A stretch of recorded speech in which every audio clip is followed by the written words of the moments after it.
Despite every single effort of the mainstream media pulling out all of the tricks inside their bag, The Little Mermaid, the new live-action remake, is not doing swimmingly well. No, in fact, it is set to lose a significant amount of money for the Walt Disney Company, at the same time that the company is desperate to grab every single penny it can. Well, that means the media is now forced to begin telling the truth, as the Disney stock slides to a 5-year low, tickling the very bottom of what we thought was possible. The media has no choice but to begin moving the narrative. And one of the reasons that the media has no idea how to do this may just shock you.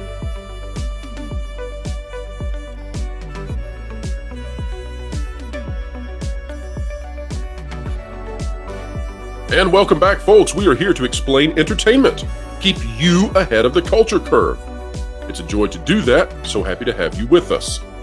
In explaining entertainment, part of what we have to do is we have to explain the media that covers the entertainment. We have to talk about what it is that they're up to, because part of their job is to, generate clicks. The other part of their job is to lift up the rest of the industry.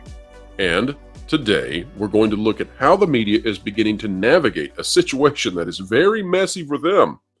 They practically applauded as Disney was making decisions with The Little Mermaid and other movies that Disney has had, and yet at the end of the day, those decisions have been detrimental to the company. So the media now has to figure out, how do we thread this needle where we absolve our own selves of any wrongdoing? Well, folks, if you like content like this, consider clicking the like button, share, subscribe, and you can stick it to the algorithms. When you click it, we're talking about the notification bell. One of the most fun things about covering this topic today is that the media is faced with something that they did not anticipate. And it's so funny because they should have anticipated it. They should have known. We anticipated it. We've talked about it. And yet they have something that is headed their way that ruins everything, every traditional part of their narrative that they would love to pursue. You see, they would love to call society a bunch of horrible people, and that's why The Little Mermaid is failing. And they can't. They just can't, because of a situation we'll discuss in just a few moments. All right, folks, let's get into this. Out of Deadline by Anthony D'Alessandro, Little Mermaid swimming against strong tides at overseas box office, leaving break-even in question. Now, I want to say this, too, as we get into this. This is beginning to be something that we need to take note of. Everybody out there, take notice that the media is now coming to a point. They're not critical of Disney, but they are no longer projecting that Disney is winning or doing well or any of those sorts of things. So let's see what they say. In a rare situation for a Disney tentpole, after the last few years, it's not rare, particularly a live-action title based on a treasured classic animated musical, well, that's specific enough. The Little Mermaid looks to bank more at the domestic box office ultimately than overseas, with a $300 million to $350 million US, Canada to $260 million abroad. By the way, folks, we'll talk about in a minute, those are probably very rosy pictures. That's actually not looking very likely now, as the second weekend is looking at a more significant drop than perhaps Anthony D'Alessandro was looking at originally. At that level, per finance sources, off a reported $250 million production cost and $140 million global marketing spend, The Little Mermaid could very well break even. Also, I want to stop here. Shout out to Valiant Renegade and to the others in our orbit who have been reporting this. Valiant's been on this, and by the way, this morning, at the time of the release of this video, Valiant Renegade, now I don't know the exact time he's going to release it, but he's going to be breaking down The Little Mermaid's finances in high resolution. And I highly recommend it, because when you look at what the rest of the media is saying and getting stuff wrong over and over, and then they sort of go back and retrospect it into something that's more manageable, Valiant's been right. And he's nailed it. $250 million production cost, $140 million global marketing spend. What did he say? $250 million production cost and $150 million global marketing spend. That was what Valiant predicted, without these sources that D'Alessandro says he has. So that's phenomenal to get that. However, anything in the low $400 million global threshold, and this fish is apt to be sinking to a loss of around $20 million. Now, again, I don't know that I agree with this. I think it's worse than this, and I'll explain why. You'll see by the end of the video. And I love some of these quotes. Not a huge disappointment, but a disappointment nonetheless, one film finance insider told Deadline. Oh, come on. Come on. Beauty and the Beast made $1 billion. Aladdin seems to be doing better than Little Mermaid. When you look at worldwide, right? That's a trick the media does. They don't want you to look at the worldwide, but Aladdin did better when movie ticket prices were 25% lower. Come on, like it's not a big disappointment. The studio summer slate remains in a precarious position after it boldly world premiered two major titles in Cannes to lackluster reviews: Indiana Jones and Dial of Destiny and Pixar's Elemental, both of which, folks, look to be flops. Now, here's the thing that the media is having to cover now. Disney is in a situation where they may actually not release a single film this year that makes a profit. The exception to that is perhaps Guardians of the Galaxy Volume 3. And I suggest that I think it will break even. Others say that it won't. Others say it might make a small profit. But you can see it's in that margin of error. These other films are not. And so Disney may lose money on every single film they release. Other studios don't operate that way because it's not sustainable at all. Little Mermaid's ebb tide at the box office is extreme when juxtaposed against the high watermark seen from the last Memorial Day Disney live-action feature adaptation of a tune, Aladdin, back in 2019. That Will Smith pick cleared $1.05 billion worldwide. 66% of that gross generated abroad, which also counted $53.4 million from China. Little Mermaid's China ticket sales were non-existent, with a $2.5 million start, and by the way, it's done. It's basically done. So that's it. Given the quick burn of U.S. titles in the PRC, some believe, oh, come on, you actually put PRC. We won't talk about why that is. Come on, we can do better than that. Some believe that the Rob Marshall-directed musical may not even get to a double-digit final gross there. Should Little Mermaid break even, it would be a rare feat for a tentpole to do so on the back of its domestic box office. And this is where D'Alessandro is ready to start laying into Disney a bit. Basically saying that all of these rosy pictures he's just painted about, well, it could break even, it could make a little money, it might only lose $20 million. Unlikely. Typically, a tentpole sees 60% of its global box office total coming from overseas.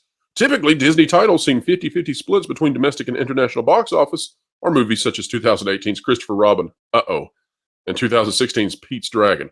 Woo! Now that's bad. Again, the slowdown with Little Mermaid, despite a strong start stateside of $118 million. And by the way, that's not a strong start. It's a fraction of what the Super Mario Brothers movie made. These people, it's not a strong start. It's new Disney kind of start. And you might say, well, come on, Pro. I mean, it's one of the top films of the summer so far. And it's like, yeah, it's June 1st. I love this argument. I've heard this online already. It's one of the biggest summer films. It's June 1st. Of course, it's one of the biggest summer films, depending on how you define it. Because you won't even count Guardians of the Galaxy as a summer film in order to make that happen. Make sure to catch The Pro Show Thursdays 5 to 7 Eastern Time. Entertainment Explained, The Culture Curve Conquered, live with Pro and all his friends. Anyway, and it says, let's see, in a running total through yesterday, that'd be 2 days ago, I guess, that was the time of this video, $130.2 million. By the way, that means it made basically nothing over the rest of the week. So none of this is going well. All right, so here's the key thing, though, from D'Alessandro. And we're going to get into another article showing everybody that the narrative has shifted now. In a break-even scenario, off a $560 million global box office. So let's stop there. Now, what D'Alessandro is saying is that it needs $560 million total to just break even. Now, let me say this. I have said that it needs $800 million. There is a gulf between where we are right now.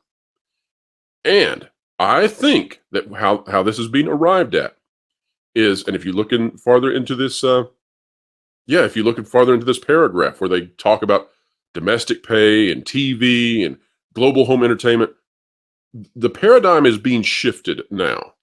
What these people are doing is, whereas traditionally, the way you looked at a movie and whether or not it was a flop or whether it broke even was, you just said, okay, do the movie ticket sales, does that revenue overcome the production and marketing costs? That's how you do it, right? It's simple.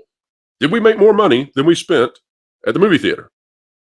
Now the way that they're doing it, and it seems to me to be obvious why, for Disney, is they're saying, okay, did it make enough money at the theaters? And then everything else within whatever range of years, maybe even 5 years, Did it make enough? Did it make more than what what we had to spend on it? And there's a critical flaw there, of course. So the critical flaw is that if you're looking at whether or not a movie is a hit, whether it made money, whether it's a flop, success or flop, right? We've always traditionally done that with the box office simply because we're looking at return on investment. Sure, this film over the next 50 years might make money. So could every film over the next 50 years. But that money isn't realized back into the company's budgets on any kind of near-term limit that would help us know whether or not the film was a good investment. These studios are not looking to invest into movies that only break even. That's crazy. That doesn't even keep up with the rise in inflation. These studios have to make a profit that is at least equal to inflation. Otherwise, they're losing money in the account. Do you understand that? If a studio does not make at least, let's say that inflation at this time is 5%. I don't know what it is exactly right now, and it would be hard to figure that out. But let's say that inflation is actually 5%. Then a studio has to make back at least 5% more of their investment in order just to keep up with the inflation of the day. Otherwise, they're moving backward. Let's take a look at this new article we have here. This out of CNBC by Sarah Whitten. The Little Mermaid's box office will say a lot about Disney's live-action remake strategy, and this is going to go much farther. Here's what it says. Disney's The Little Mermaid hooked nearly $96 million over its first 3 days in North American theaters. By the way, that's getting pretty honest now, because now we're no longer counting the 4 days, which gives an advantage over almost every other weekend, right? That's another one of those marketing tricks. That opening is on par with the $91 million Aladdin secured in 2019, on its way to more than $1 billion at the global box office. Now, note here that Aladdin came in slightly lower than Little Mermaid, domestically only.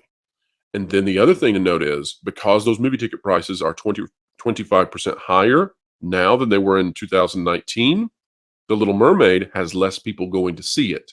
That's what that means when ticket prices are a quarter more expensive, not like a quarter in terms of cents, but like 25% more expensive, and you don't have 25% more revenue. That means less people are going. However, it doesn't guarantee the company's latest live-action remake will see the same success. The film will sink or swim on word of mouth. Audience buzz has become an increasingly important factor in box office success in the wake of the pandemic. I don't believe that at all. I think it's always been the same. People talk well or poorly of movies, and it impacts what people are going to go see. But here's what we got to get to. This is great, this paragraph. Disney has seen firsthand what happens when audiences don't connect with titles. This is, by the way, this is the soft criticism.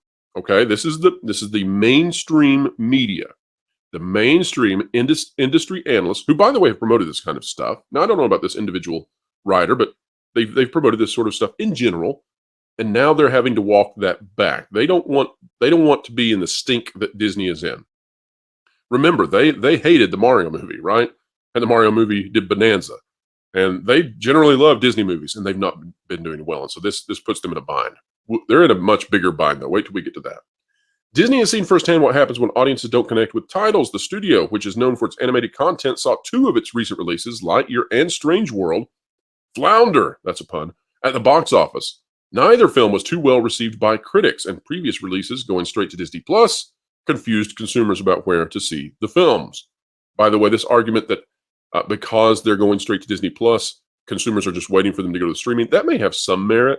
But the fact that simultaneously the streaming service is losing subscribers in North America, well, that tends to point to the fact that, no, this is a major systemic issue all throughout the company. The company's success has inspired other studios to recreate popular animated features as live-action flicks. Universal DreamWorks is currently developing a live-action version of its widely successful animated trilogy, How to Train Your Dragon. That film is due in theaters March 14th, 2025. By the way, that's also not exactly true. The reason that they're doing that is to differentiate, because they're getting ready to come out with Zelda and How to Train Your Dragon. Of course, that's a different studio, but How to Train Your Dragon could then be sort of cannibalized, eaten up by the popularity of Zelda, unless they differentiate it somehow. And so they want to do a live action to kind of get it away, make it its own thing before Zelda comes in. And it goes on to talk about these other things that Disney is doing.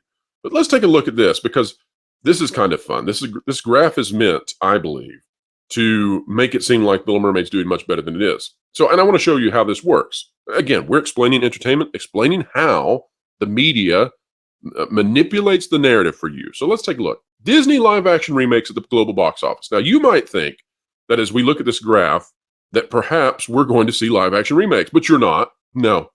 Cruella. Cruella is not a live action remake. It's not a remake of Dalmatian. It's a new story. Therefore, it does not count, and it did terribly.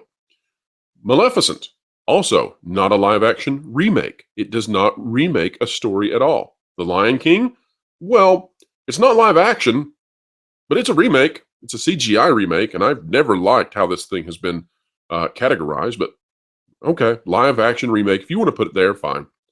Aladdin, yes. Dumbo, yes. Beauty and the Beast, yes. Pete's Dragon, yes. Alice Through the Looking Glass, no. That's not a live action remake. It does not remake the story. The Jungle Book, yes. Cinderella, yes. Maleficent, again, no. And Alice in Wonderland, questionable. Questionable. That takes so many liberties that it's hard to say that that's actually a remake. That's more of a Tim Burton exercise in reimagining something.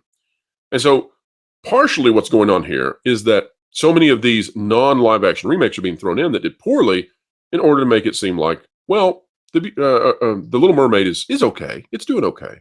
It's really not. All right, so here's what we need to get to. Is it in theaters? However, for many viewers, Disney's release strategy has become muddled in the wake of the pandemic. While the live-action version of Lady and the Tramp was made available to subscribers when the Disney Plus streaming service first launched in late 2019, most consumers had come to expect these new adaptations to arrive on the big screen. And what this goes on to talk about is it's trying to equate the idea that customers just don't know. They just don't know. Is it a Disney Plus movie? Is it a theater movie? Will it come to Disney Plus soon?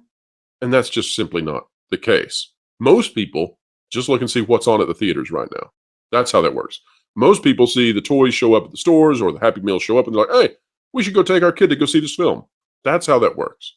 And then, of course, I love this critical reception of Disney's live action remakes chart because, as we all know now, The Little Mermaid has had its score manipulated. And they've come out and just said it. They've come out and said they're weighting the scores.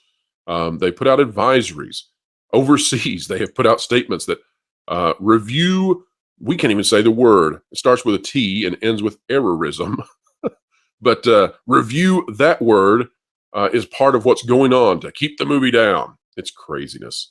And so you can see they use this chart, but none of us believe those numbers anymore. You know what we do believe? We do believe what the box office shows. Now, despite the fact that some outlets out there are having to now start covering the critical side of Disney, having to start revealing that, oh, there are real problems, we still get sort of the propagandist kind of thing. This out of Deseret News by Margaret Darby. The Little Mermaid smashes at the box office despite getting review bombed. And this is just actually a piece of dribble.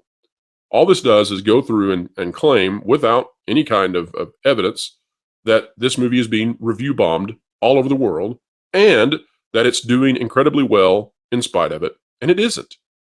Now, one of the arguments that I've heard this past week is that, well, actually, there's room for disagreement on this. Maybe, if you think that it's a good movie and that it's going to make money, you could make an argument. If you think it's a bad movie and it's going to lose money, you could make an argument. It's like, no, you really can't.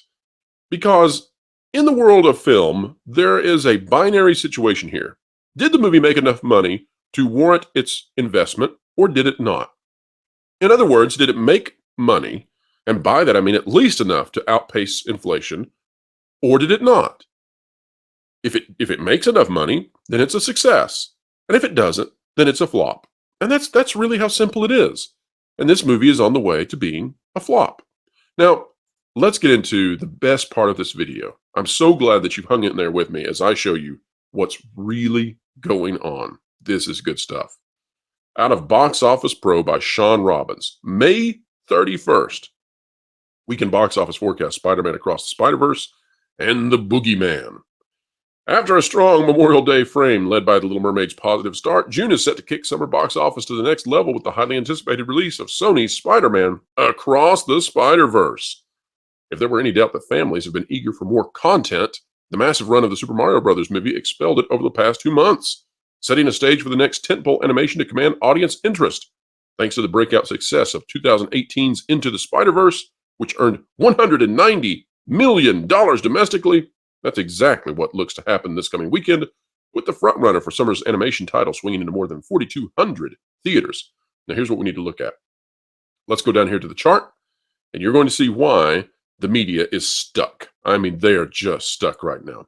You see, the media would love to malign everybody because that's easier than them saying, you know what, we got this wrong. This Little Mermaid movie sucks. And people aren't choosing to not see it because they're bad people. They're choosing not to see it because it sucks.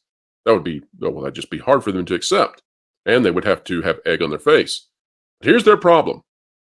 If you take a look at Spider-Man Across the Spider-Verse, this film's going to do well. It's up to 115. If it goes up any higher, it's going to beat The Little Mermaid's opening. And you know what that means? That means that this film that opened with like 30 million in its original, that it is now more than tripling, almost quadrupling its original success at the theaters. And what character is in front of this one? Well, it's Miles Morales. That character is portrayed as an African-American black teenager. And that means that audiences aren't bad people at all. And if it does well overseas, that'll mean that the overseas people aren't bad at all. They just like good movies. Now, I'm going to be doing a review of this film, and during the pro show, Thursdays, 5 to 7 p.m. Eastern Time, during the pro show today, if you're watching this video at the time of release, I will be doing a review of Spider-Man Across the Spider-Verse, letting people know what I think about it. And just like with Little Mermaid, I don't care about the ethnicities involved. I care about the quality of the content. But here's what the media is struggling with mightily, because remember, their narrative, therefore, is stolen away. I mean, they did not foresee this happening, that Spider-Man Across the Spider-Verse could potentially outperform The Little Mermaid, and thus they have no legs to stand on, just like Ariel when she's in the water, because they can't slime everybody if everybody is going to see a cartoon that features what they consider to be a minority. And then here's the other problem they have. This is the latest we've got on The Little Mermaid.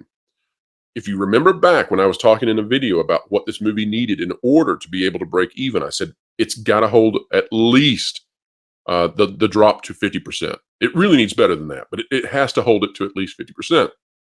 Now look at where it's at. The projection as of right now, and this could get worse, could get better, but it's getting worse as a pattern. It's going to drop 61%. 61%. And that means that this film will not even break 40 million in its 3-day second weekend. It also means that the film is unlikely to break, well, very unlikely to break 200 million in its second weekend. And now that the competition is here, Spider-Man Across the Spider-Verse is not going away. The Super Mario Brothers movie is continuing to break records, if you can believe it. Nobody's covering that anymore. And you've got more films coming. You've got more films all throughout the month of June. This is going to be a very dense summer in terms of entertainment. So The Little Mermaid is likely to continue dropping. And so what that means is if you look at that 37, you see that it ends up at 180. Here's sort of the nightmare scenario for Disney. This thing could actually drop, if it holds that type of loss, 61%, then it could drop so much that even after the third weekend, it doesn't reach 20 million in that third weekend, and it fails to cross the 200 million domestic line in a reasonable amount of time. That is the nightmare scenario, while at the same time, look up here at Spider-Man Across the Spider-Verse, 115. If it has any kind of hold, it can overtake Little Mermaid very quickly. And that goes to show you that audiences are not bad people. They just want good movies. And the media is stuck right now. They are really and truly stuck because they can't get out of this because their narrative has been stolen. And that is why, folks, and thank you so much for hanging in there. That is why the media is willing to criticize Disney now, because it is their last resort. If they don't criticize Disney, they will have to criticize themselves. And that is how the media works. Well, folks, if you like content like this, consider clicking the like button, share, subscribe, and when you click it, you stick it to the algorithms. We're talking about that notification bell. Drop a comment down below. I covet your comments. I'm interested in what you think.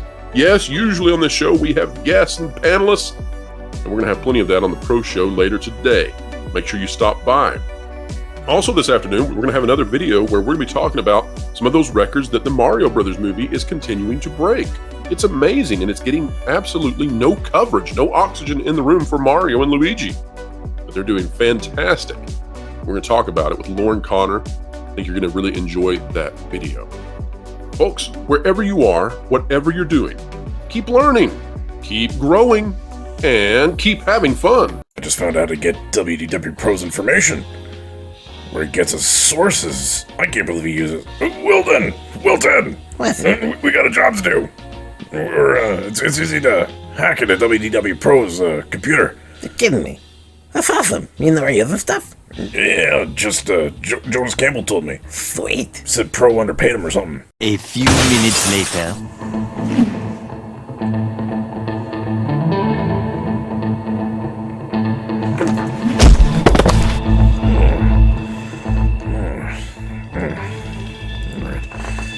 There. Oh, awesome. Whatever. All I gotta do is Whoa. hack into this thing. It's gonna be so easy. Yeah, this isn't All a right, hack. grab this picture over here. Leave it to me. Oh, no. Oh, Wilson. Job done. What? No, all we had to do was use the picture because he uses face unlock. Now we gotta go to thatpartplace.com and sub to him and his team on YouTube. Oh, well, I already did that because I'm smart.